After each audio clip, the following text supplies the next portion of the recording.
Bonjour à tous et bienvenue dans cette nouvelle revue de marché du lundi 29 janvier 2018.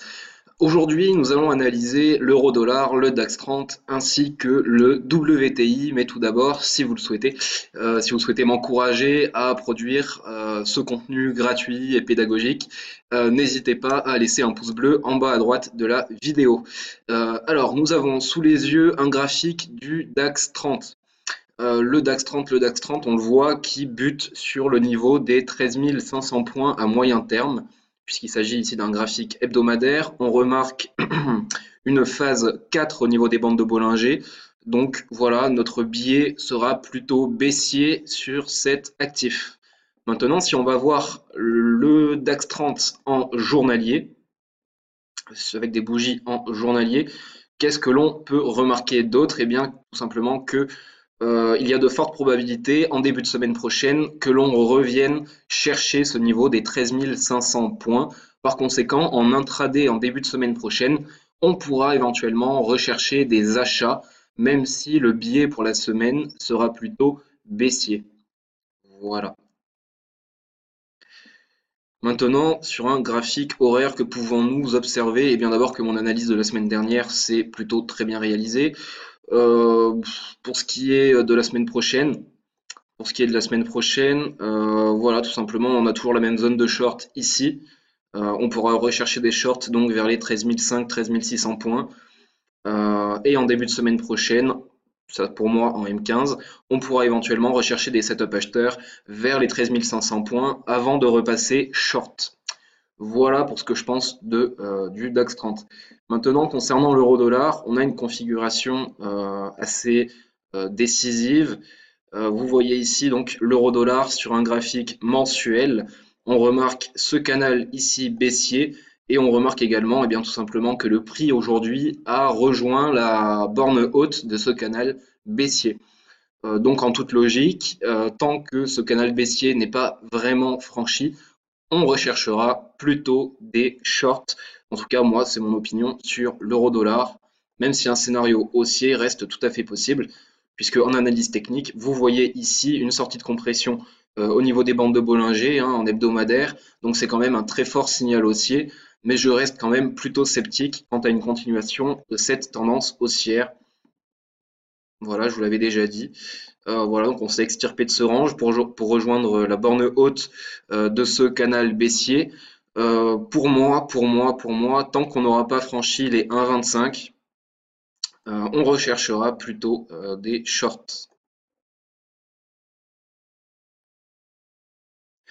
Voilà mon plan sur l'euro-dollar. Donc l'idéal, ça serait que le prix revienne par ici et qu'on puisse, sur des UT inférieures au H4 de préférence, rechercher des setups short ici vers cette zone des 1,25 dollars US. Et je veux également vous parler du pétrole, je pourrais vous parler du gold qui est extrêmement intéressant, dans une configuration vraiment intéressante, de pas mal de paires en USD.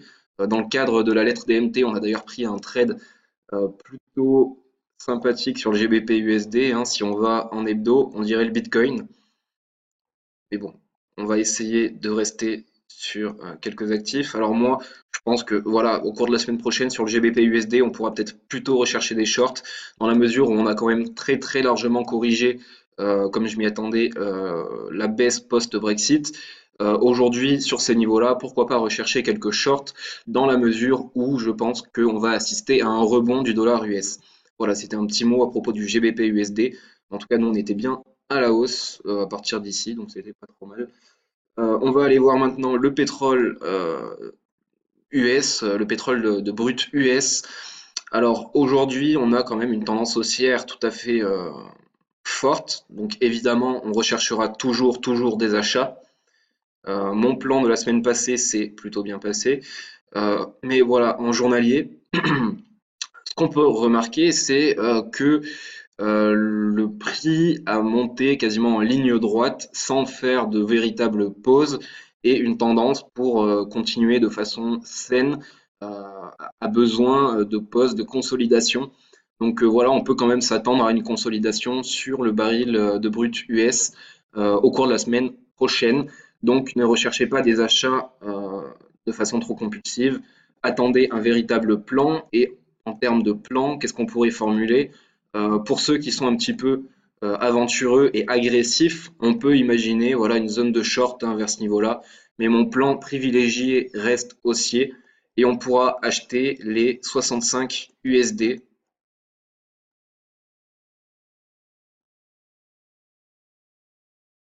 Voilà, donc ça sera notre zone de short pour la semaine passée.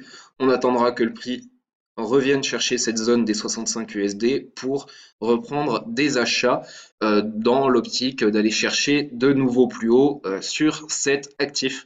Et vous voyez en dessous donc ma zone d'achat qui a plutôt bien fonctionné la semaine dernière. C'est la même stratégie, c'est-à-dire qu'on réalisera des achats en anticipation sur cette zone de support.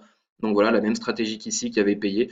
On va tout simplement voilà, rechercher les mêmes setups qu'on avait pu observer ici sur ces niveaux de prix. Tout simplement, sur le WTI, je rappelle qu'il vaut mieux entrer en anticipation et ne pas attendre forcément des sorties de compression parce que c'est un marché extrêmement volatile, beaucoup plus volatile que par exemple le Forex. Donc voilà, si vous rentrez en sortie de compression sur la clôture d'une bougie, vous allez rentrer très tardivement dans le mouvement. Donc je vous encourage plutôt à rechercher des setups par anticipation.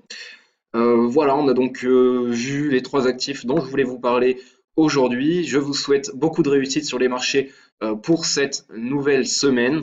Je vous dis à très bientôt, à la semaine prochaine au plus tard. Et voilà, passez une très bonne fin de week-end. Ciao!